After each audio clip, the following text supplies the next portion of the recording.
എല്ലാവർക്കും നമസ്കാരം. പുതിയൊരു വീഡിയോയിലേക്ക് സ്വാഗതം. കഴിഞ്ഞ ദിവസമാണ് ജമ്മു കാശ്മീരിലെ ലഡാക്കിൽ ഒരു കൂട്ടം ആൾക്കാർ ചേർന്ന് വലിയൊരു പ്രതിഷേധ മാർച്ച് സംഘടിപ്പിക്കുകയും അത് പിന്നെ അക്രമത്തിൽ കലാശിക്കുകയും 4 പേർ കൊല്ലപ്പെടുകയും ചെയ്തിരുന്നു. അപ്പോൾ ഈ സമരക്കാരുടെ ആവശ്യം എന്താണെന്ന് വെച്ച് കഴിഞ്ഞാൽ ജമ്മു കാശ്മീർ ലഡാക്കിലെ സ്വതന്ത്ര സംസ്ഥാന പദവി വേണം. നമുക്കറിയാം 2019 ആർട്ടിക്കിൾ 370 അബ്രിഗേറ്റ് ചെയ്യുന്നത്. അപ്പോൾ അത് 3 യൂണിയൻ ടെറിട്ടറിയായിട്ട് ഡിവൈഡ് ചെയ്യുന്നു. ഒന്ന് ലഡാക്ക്, ഒന്ന് ജമ്മു, ഒന്ന് കാശ്മീർ വാലി. നമുക്കറിയാം ജമ്മു കാശ്മീരിൽ കഴിഞ്ഞ വർഷമാണ് ഇലക്ഷൻ നടന്നത്. കഴിഞ്ഞ വർഷമാണ് ഇലക്ഷൻ നടന്നത്.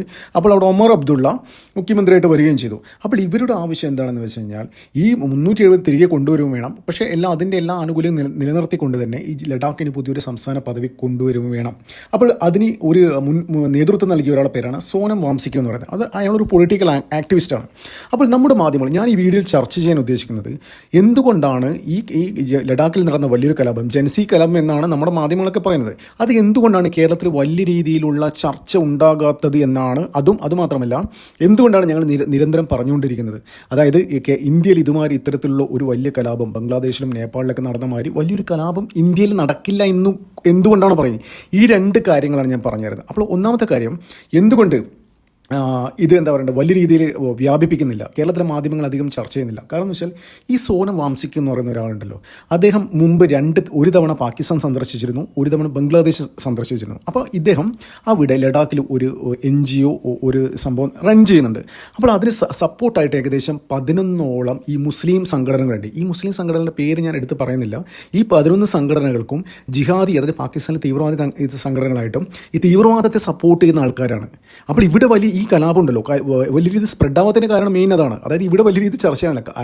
അല്ലെങ്കിൽ ഒന്ന് ആലോചിച്ച് നോക്കുകയും, ചെറിയ 2 ആൾക്കാർ ഉത്തരേന്ത്യയിൽ തമ്മിൽ ഒരു ബാറിൽ വെള്ളടിക്കുന്നതിനിടയിൽ തമ്മിൽ തന്നെ നടന്ന് കത്തിക്കുത്ത് കിടന്ന് ആരും കൊല്ലപ്പെട്ട് കഴിഞ്ഞാൽ ഇവിടെ വലിയ രീതിയിൽ വാർത്തയാകും. അതേ ന്യൂനപക്ഷത്തെ പീഡിപ്പിക്കുന്ന, ഇസ്ലാമിനെ കുത്തിക്കൊല്ലുന്നതൊക്കെ പറഞ്ഞിട്ട് വലിയ രീതിയിൽ ചർച്ച നടക്കും, മെഴുകുതിരി നടക്കും, വലിയ സംവാദങ്ങൾ നടക്കും. അതിൻ്റെ പേരിൽ എത്ര നാളെ കോലാഹലങ്ങൾ ഉണ്ടാവും.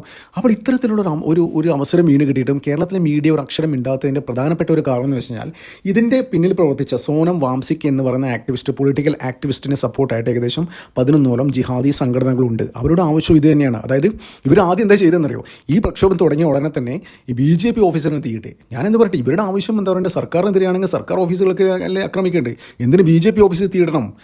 അപ്പോൾ അത്തരത്തിലുള്ള കാര്യങ്ങളൊക്കെ വന്നപ്പോഴും മൊത്തം പിടിവിട്ട് പോയി. അപ്പോൾ ഈ ജിഹാദി സംഘടനകളെ കേരളത്തിൽ അത് വലിയ രീതിയിൽ ഇവർക്ക് പാകിസ്ഥാനിൽ നിന്നവരൊക്കെ ഫണ്ട് വരുന്നുണ്ട്. പിന്നെ അതുമാത്രമല്ല, ഈ പഹൽഗാം ഭീകരാക്രമണത്തിന് ആൾക്കാരെ സപ്പോർട്ട് ചെയ്ത സംഘടനകൾ പോലും, അതായത് അതിനെ തള്ളിപ്പറയാത്ത, ഭീകരാക്രമണം തള്ളിപ്പറയാത്ത ആൾക്കാർ പോലും ഈ സംഘടനകളുണ്ട്. അപ്പോൾ ഇത്തരത്തിലുള്ള കാര്യങ്ങളൊക്കെ കേരളത്തിലെ മീഡിയകൾ ചർച്ച ചെയ്ത് കഴിഞ്ഞ് കഴിഞ്ഞാൽ അതൊക്കെ എടുത്തിട്ട് അലക്കി കഴിഞ്ഞ് കഴിഞ്ഞാൽ ഇതിനെ സപ്പോർട്ട് ചെയ്യാൻ വരുന്ന ആൾക്കാരെ മുഖംമൂടി വലിച്ച് കീറിയിട്ട് എടുത്ത് വലിച്ചുപാരി ഭിത്തിയിലൊട്ടിക്കും ഈ BJPയുടെ RSSനൊക്കെ പിള്ളേർ. അപ്പോൾ അതിനെന്തായാലും തലവെച്ച് കൊടുക്കാൻ കേരളത്തിലെ മാധ്യമങ്ങളും മീഡിയക്കാരും തയ്യാറല്ല.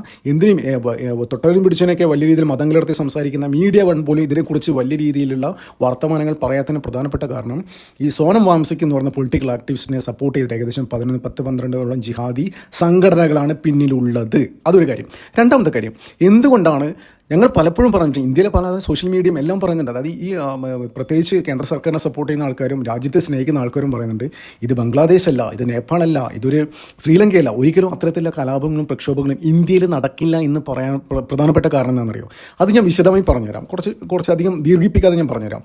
അതായത് ഞാൻ ഒരു സിമ്പിൾ എക്സാമ്പിൾ ഞാൻ പറഞ്ഞുതരാം. നേപ്പാൾ, ഈ അടുത്ത കാലത്തൊരു ഏറ്റവും ലേറ്റസ്റ്റ് എക്സാമ്പിൾ ഞാൻ പറയാം. നേപ്പാൾ കലാപം നടക്കുമ്പോൾ അവിടെ കലാപത്തിന് ശേഷം അവിടുത്തെ KP ശർമ്മ ഒലി എന്ന് പറയുന്ന അവിടുത്തെ പ്രധാനമന്ത്രി പറഞ്ഞിരുന്നു, ഞാൻ ഒരിക്കലും സൈന്യത്തിന് വെടിവെക്കാൻ ഉത്തരവിട്ടില്ല, ഞാൻ ആ ഉത്തരവിട്ടത് ബുള്ളറ്റ്, അതായത് റബ്ബർ ബുള്ളറ്റിൻ്റെ ഇത് ഉപയോഗിക്കാനാണ് പറഞ്ഞത്. അപ്പോൾ റബ്ബർ ബുള്ളറ്റ് ഉപയോഗിച്ചാൽ എങ്ങനെ ഇത്രയും ആൾക്കാർ കൊല്ലപ്പെടുക?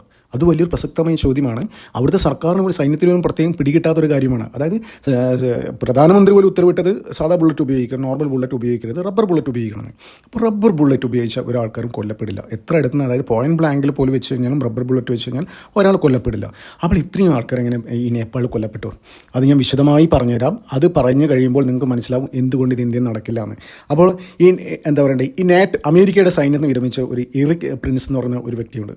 അയാൾ ചെയ്യുന്നത് എന്താണെന്ന് വെച്ച് കഴിഞ്ഞാൽ അവരുടെ കയ്യിൽ കുറേ നാറ്റോൻ്റെ സ്നൈപ്പേഴ്സ് ഉണ്ട്. അവർക്ക് ഡീറ്റെയിൽ ആയിട്ട് കാര്യങ്ങളൊക്കെ പഠിപ്പിച്ചു കൊടുക്കും. ഒരാളും അറിയാതെ ആൾക്കാർ വെടിവെച്ച് കൊല്ലാനല്ലേ, ഒരു മോബിൽ കയറിയിട്ട് ഒരു വലിയ ജനക്കൂട്ടത്തിനിടയിൽ കയറി ആൾക്കാരെ എങ്ങനെ തീർക്കണമെന്ന് ഒരു ക്യാമറ പോലും പിടികൊടുക്കാതെ ട്രെയിനിങ് കൊടുക്കുന്ന ഒരാളാണ് എറിക് പ്രിൻസ് പറയുന്നത്. അതായത് അയാളുടെ കയ്യിൽ കുറേ നാറ്റോയുടെ കുറേ സ്നൈപ്പേഴ്സ് ഉണ്ട്. അപ്പോൾ ബംഗ്ലാദേശിലായാലും ഈ നേപ്പാളിലായാലും ഇത്തരത്തിലെ ചെറിയ ചെറിയ കലാപങ്ങൾ, അതായത് ജൻസി കലാപം, അങ്ങനത്തെ ഇതൊക്കെ പ്രൊട്ടക്സ്റ്റൊക്കെ വരുമ്പോൾ ഇതിനിടയിലേക്ക് ഇവന്മാർ കയറിയിട്ട് ആൾക്കാരെ അങ്ങ് ശരിപ്പെടുത്തിക്കളും. ഒരാൾക്ക് പോലും ഐഡൻറ്റിഫൈ ചെയ്യാൻ പോലും പറ്റാത്ത രീതിയിൽ ലെവലിലാണ്. അപ്പോൾ അങ്ങനെയാണ് ഇത് സംഭവിക്കുന്നത്. അപ്പോൾ ഇത് ശരിക്കും ഇവിടെ ഭരിക്കുന്ന നരേന്ദ്രമോദിക്കും അമിത്ഷാക്കും അജിത് ഡോവലൊക്കെ നന്നായിട്ട് അറിയാം.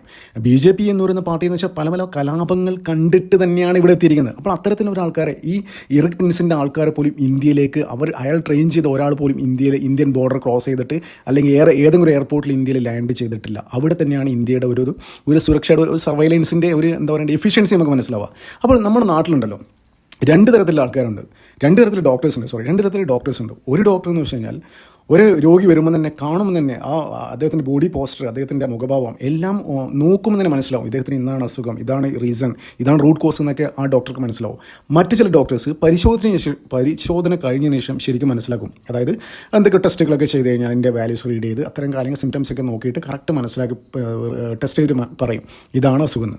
അപ്പോൾ ഇവിടെ എന്ന് വെച്ച് കഴിഞ്ഞാൽ നരേന്ദ്രമോദിയും അമിത്ഷായും BJPയും അജിത് ഡോവലൊക്കെ ഇന്ത്യ ഭരിക്കുന്ന പാർട്ടി BJP എന്ന് പറയുന്ന ആദ്യത്തെ കാറ്റഗറികളാണ്. ഒരു നോട്ടത്തിൽ തന്നെ ആൾക്കാരെ മനസ്സിലാവും. ഇപ്പോൾ ചെറിയ രീതിയിൽ കലാപം ഉണ്ടാകുമ്പോൾ തന്നെ ശരിക്കും മനസ്സിലാവും ഇതിൻ്റെ ഡയമെൻഷൻ, ഇതിന് എത്രത്തോളം ഇൻറ്റൻസിറ്റി ഉണ്ട്, ഇതിൻ്റെ സിവിയർനെസ് എത്രയുണ്ട്, ഇവർക്ക് എന്തൊക്കെ ചെയ്യാൻ പറ്റുന്ന കാര്യങ്ങളൊക്കെ നന്നായിട്ട് ഒറ്റ നോട്ടത്തിൽ തന്നെ ഈ നരേന്ദ്രമോദിക്കും അമിത്ഷാക്കൊക്കെ മനസ്സിലാവും.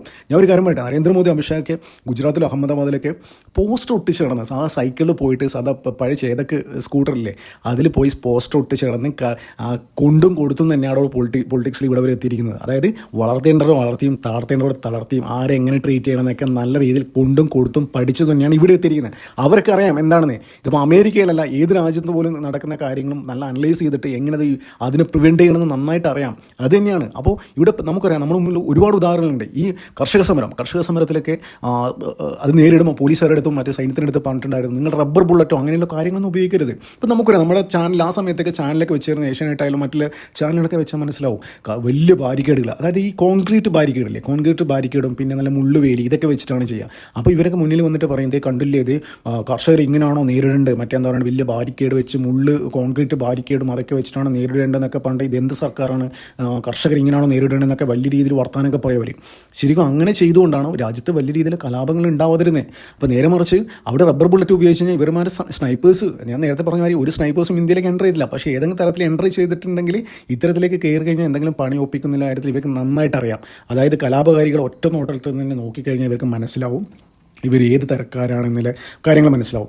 അതുകൊണ്ടാണ് പറയുന്നത് ഇന്ത്യയിൽ ഒരിക്കലും ബംഗ്ലാദേശോ ഒരു ശ്രീലങ്കയോ ഒരു നേപ്പാൾ പോലത്തെ കലാപങ്ങൾ ഇന്ത്യയിൽ നടക്കില്ല എന്ന്. ഇവിടെ രാഹുൽ ഗാന്ധിയും ഡീപ് സ്റ്റേറ്റൊക്കെ തലകുത്തി മറിഞ്ഞു കഴിഞ്ഞാൽ ഇവിടെ നടക്കില്ല. കാരണം എന്ന് വെച്ചാൽ അത്രയും പയറ്റി തെളിഞ്ഞവരാണ്. ഞാൻ ഈ കൂടുന്നതിന് വായിൽ സ്വർണ്ണക്കരണ്ടിയുമായി ജനിച്ചവനാണ്, അതുകൊണ്ട് ഞാൻ ഈ രാജ്യം ഭരിക്കേണ്ടവനാണെന്ന് പറഞ്ഞ ആ ഒരു ആറ്റിറ്റ്യൂഡിലാണ് രാഹുൽ ഗാന്ധി നടക്കുന്നത്. ജനങ്ങൾ നൽകിയ മാൻഡേറ്റൊന്നും പുള്ളിക്ക് അത് കാര്യമില്ല. അതായത് ജനങ്ങളാൽ തിരഞ്ഞെടുക്കപ്പെട്ട ഒരു സർക്കാരിൻ്റെ ഭാഗമായി രാഹുൽ ഗാന്ധിക്ക് പറ്റില്ല, അത്തരത്തിലൊരു പ്രധാനമന്ത്രിയാകാൻ പറ്റില്ല. അപ്പോൾ ഇങ്ങനെ പറ്റൂ വലിയ രീതിയിൽ കലാപങ്ങൾ ഉണ്ടാക്കി. ഇപ്പോൾ ബംഗ്ലാദേശിലുണ്ടായി ഷെയ്ഖ് ഹസീന അട്ടിമറിച്ചത്തരം കലാപത്തിലൂടെ യൂനിസ് തെരഞ്ഞെടുപ്പ് പോലും മത്സരിക്കാത്ത ആളാണ്. പിന്നെ ഇപ്പോൾ ഇവിടെ നേപ്പാളിൽ പുതിയ ആൾ വന്നു. അപ്പോൾ അത്തരത്തിലെ കാര്യങ്ങൾ ഇവിടെ നടക്കാൻ വേണ്ടി രാഹുൽ ഗാന്ധി തലകുത്തി നടക്കുന്നുണ്ട്. പക്ഷേ ഒരു തരത്തിൽ ഇവിടെ നടക്കില്ല. ഇവിടെ ഭരിക്കുന്നത്, ഇവിടെ ആരെങ്കിലും ഒരു സ്റ്റേറ്റ്മെൻറ്റ് നടത്തുമ്പോൾ പോലും ഒറ്റ നോട്ടത്തിൽ തന്നെ എല്ലാ കാര്യങ്ങളും അനലൈസ് ചെയ്യാൻ പറ്റുന്ന ആൾക്കാരാണ് ഭരിക്കുന്നത്. നമുക്കറിയാം BJP ഏറ്റവും നഖശിഖാന്തം എതിർക്കുന്ന ഒരാളാണ് ജോൺ ബിട്ടാസിന് ഒരു ഇൻ്റർവ്യൂവിൽ പറയുന്നുണ്ടായിരുന്നു ഈ നരേന്ദ്രമോദിയും അമിത്ഷായൊക്കെ പാർലമെൻറ്റിലേക്ക് വരുമ്പോൾ തന്നെയുള്ള ഓറയുണ്ടല്ലോ, വലിയ സിംഹങ്ങളിങ്ങനെ നടന്നു വരുന്നതാണ്. ആ ഓറ നമ്മളെപ്പോലും സ്വാധീനിക്കും. അത് ആ ഓറയുടെ വലയത്തിൽ നമ്മളും പെട്ടുപോകുന്ന പറയുന്നത്. അതായത് ഒരു വലിയ സിംഹം നടന്നു വരുന്ന മാതിരിയാണ്. അതായത് ഈ ചെറു പട്ടികളും ചെറിയ ജീവികളൊക്കെ ഇങ്ങനെ നിൽക്കും. അതുമാതിരിയാണ് ഈ നരേന്ദ്രമോദി അമിത്ഷായൊക്കെ വരുന്നത്. അത് അത്രയും അവർക്ക് അറിയാം എങ്ങനെ ഹാൻഡിൽ ചെയ്യണം. അത്രയ്ക്കും ഓറയുള്ള ആൾക്കാരാണ്. അവരൊറ്റ നോട്ടത്തിൽ തന്നെ അവർ പറയുന്ന വാക്കുകൾ ശ്രദ്ധിച്ചിട്ടുണ്ടോ? ഈ നരേന്ദ്രമോദി അമിത്ഷായ്ക്ക് വേണ്ടാത്ത എപ്പോഴും വർത്തമാനം നിങ്ങൾ പറഞ്ഞിട്ടുണ്ടോ? ഒരു ടങ് സ്ലിപ്പ് എന്നൊക്കെ പറയുന്നില്ലേ, ഒരിക്കലും അങ്ങനെ സംഭവിച്ചിട്ടില്ല. അപ്പോൾ ഇതുകൊണ്ടാണ് പറയുന്നത് ഇന്ത്യയിൽ ഒരിക്കലും ഇത്തരത്തിലെ കലാപങ്ങൾ നടക്കില്ല എന്ന്. അപ്പോൾ ഇതൊന്നും കണ്ടിട്ട് മനപ്പായസം ഉണ്ണേണ്ട മക്കളെ, ഇന്ത്യയിൽ അങ്ങനെ നടക്കില്ല. നന്ദി, നമസ്കാരം. മറ്റൊരു വീഡിയോ കാണാം.